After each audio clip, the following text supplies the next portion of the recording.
and budget and policy priorities, and he joins us once again now. We're happy to have with us Chad Stone. Chad, good morning to you, man. How are you? Can you hear me? Okay. Am I? I think he's getting his. He may be getting his getting his headphones in. We're working out our issue. Chad, can you hear me? Hello. All right. You feeding program? Okay. Are you feeding program or audition? Really? Chad, can you hear me? Huh. Okay. I don't know what happened. He can't hear me for some reason. So we have to you feeding the computer program though, right? Huh. That's odd. He may not have his volume, but anyway, we'll get Chad straight. 313,000 jobs have been added. We may be able to get him on the phone and still keep him up on the screen.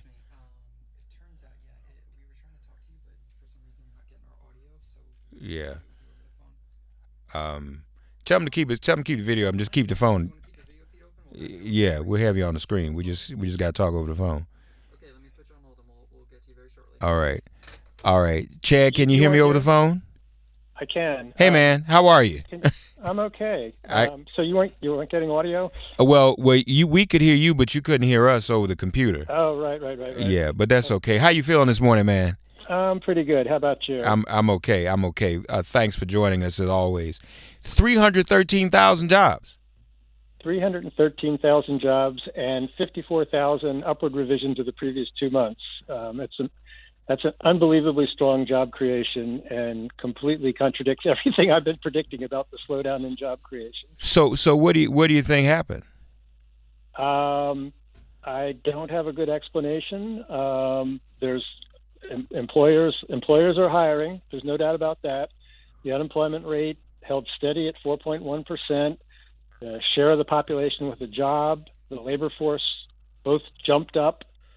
So on everything but wages, it was a really strong jobs report. But wages are still not showing a really tight job market. So that means there's still room for wages to grow.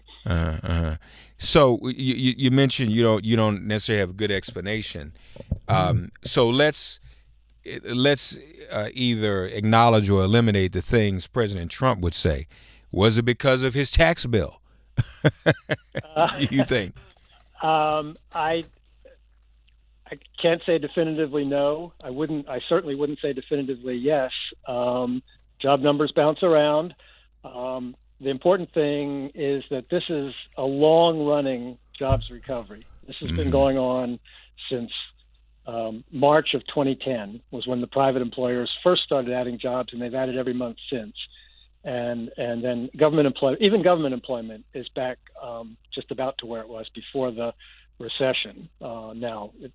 Normally it should have been growing, but with population and the size of the economy. But nevertheless, of course the president will take credit, but it's always the case that presidents get more credit for good things and more blame for bad things in the economy, unless they do something really awful.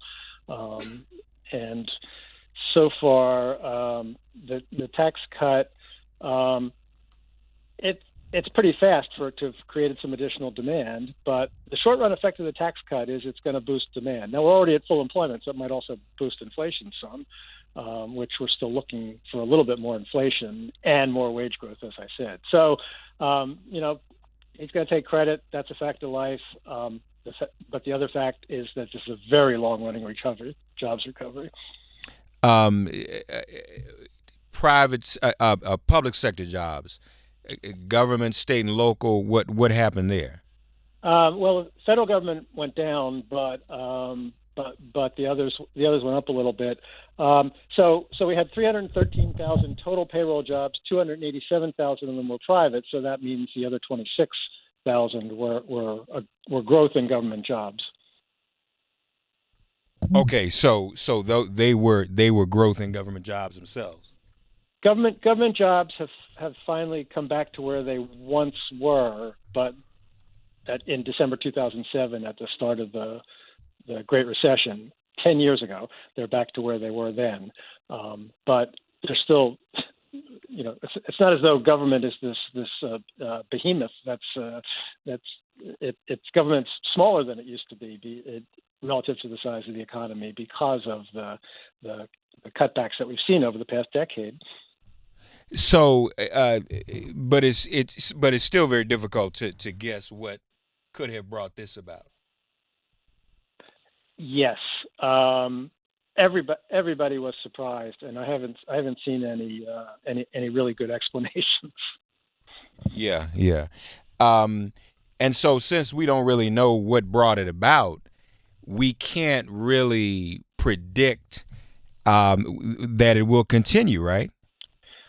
We can't predict. It's not going to continue at this pace. I can predict that. You're not going to see a bunch of 300,000 job months, but for better or worse, the tax bill is going to have some positive short-run effect on the economy because there's so much money flowing back to even rich people, and they will spend some of it. Back in the recession, we were talking about what good stimulus for the economy is targeting on people who are going to spend almost all the money they get. Well, there's not that much money going back to the middle class, and certainly not to lower income folks.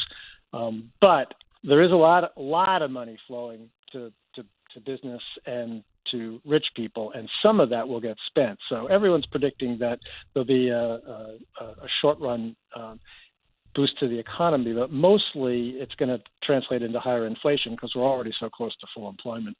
Right. So you're saying we should be braced for higher inflation. Somewhat higher. Now, that's something that we're actually looking for because along with higher inflation is going to come higher wages as well when the labor market is as tight as it is. And if wages go up in line with productivity and inflation, or maybe a little bit faster, people will see more money in their paychecks. Yes, things will cost a little bit more, but at a higher rate of inflation, when the next recession comes, the Federal Reserve will be in better position to stimulate with conventional measures by cutting interest rates. That's why the Federal Reserve and economists have been asking for somewhat more inflation, so that the economy has room for prices to go down and interest rates to go down in a recovery. In a recession, to make that as short as possible. I'm not sure we can count on government to deliver in the recession the way we did in 2009. 866-99-SIRIUS, 866-997-4748 as we discuss the latest jobs report with Chad Stone of the Center on Budget and Policy Priorities. Trump has been, one time he was bragging about black unemployment. Did anything change with this latest jobs report with regards to that? It did. So we've talked about how the black unemployment rate fluctuates because the sample size in the survey that it's computed from is relatively small. So Trump was bragging about when it dropped down to 6.8% 2 months ago. It jumped up last month. It came back down to 6.9% this month. Now, 6.9% is really good compared to where it was in the depths of at the start of the recession back in 2007. 10 years ago, it was 2.1 percentage points higher than that. So 6.9 is good. The white unemployment rate is 3.7%. So it's not quite twice as high, but it's still the black unemployment rate is too high. Yeah. And even in a full employment economy, or one that's close to it, like we're in, there are obviously structural barriers to certain groups. Workers with relatively low educational attainment, African Americans, Hispanics and Latinos and Hispanics. More has to be done to improve the job openings and the pay for folks with low wages and higher unemployment rates even at full employment. So it's great that the black unemployment rate is now down as much as it is, and it'll fluctuate up a little bit next time, but it's still too high. We have to acknowledge that. Yeah, and even though it's not quite at the double the white, it's close enough. That's right. That just somehow that never changes. That's correct. That's correct. And it's the structural issues that that the job opportunities are not as great. There's still discrimination. The range of topics that we know that are pretty stubborn to fix. Yeah. Now, Chad Stone with us, folks. 18 minutes past the hour. Now, you mentioned wages. Yep. Wages. I want to be clear. Are you saying wages are not improving, or that wages are getting worse? They're not getting worse, but okay. Well, two things. Wages for the longest time during the recovery, wages before adjusting for inflation were growing at about 2%, and since the start of the recession, they've averaged 2.2% growth at an average annual rate. They've bumped up a little bit. They were 2.6% for all workers and 2.5% for non-management, for what the Labor Department calls production and non-supervisory workers. That's ordinary. That's workers, right, not right. management. And inflation has started to move up. So that means, in terms of purchasing power, we want wages to be growing faster than that, so that the real wages in excess of inflation are a percentage point or 2 percentage points higher, and we're not seeing that.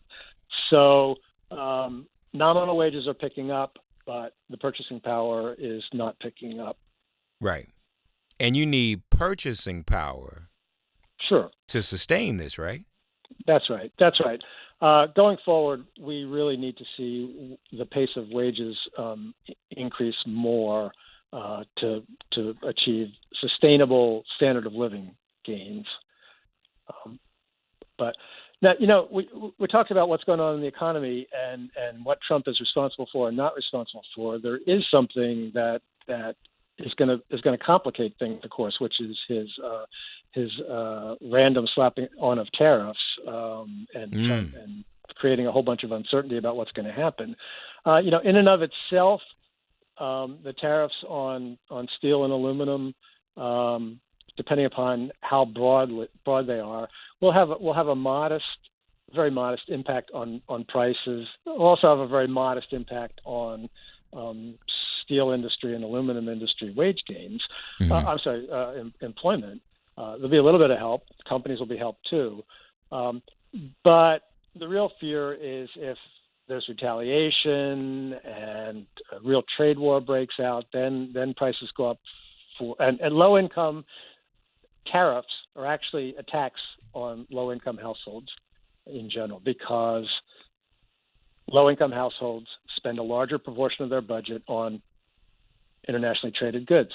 And so if the prices go up because of a trade war, that hurts low-income households disproportionately.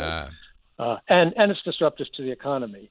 There are much better ways to try to help the workers in the steel and aluminum and coal industries who are in industries that are just not going to be fast-growing industries in the future. And when a plant closes, that's really tough on the community and obviously on those workers. And a sound policy would be focusing on making sure those folks are just not left out in the cold, not pretending to them that you're going to bring back a whole bunch of jobs. Right. But obviously that's not where we are right now. Right. And obviously one of the reasons that his chief economic advisor resigned. Yes. That's no small thing. For all the problems we have with the global community, with international trade, international investment, and the fact that that that there are issues that affect U.S. workers. Gary Cohn was someone who wanted to take advantage of the benefits of free trade. Now, in a conservative administration, there's less concern with trying to deal with the disruption. But nevertheless, yes, his chief economic advisor left over this. At least this was the tipping point for him. Yeah. Chad Stone with his folks, Center on Budget and Policy Priorities, and emphasizing the issue of wages along with, or the stagnation of wages along with this tariff. This may not bode well for the average consumer, particularly the low-income consumer. So we need to watch this very, very carefully. Chad joins us every Monday following the Friday jobs report. Chad, as always, we appreciate you, my friend. Yep, great to talk, Mark. All right, give everybody my regards, okay? I will. All right, take care now. Enjoy your week. Okay, 866-9960.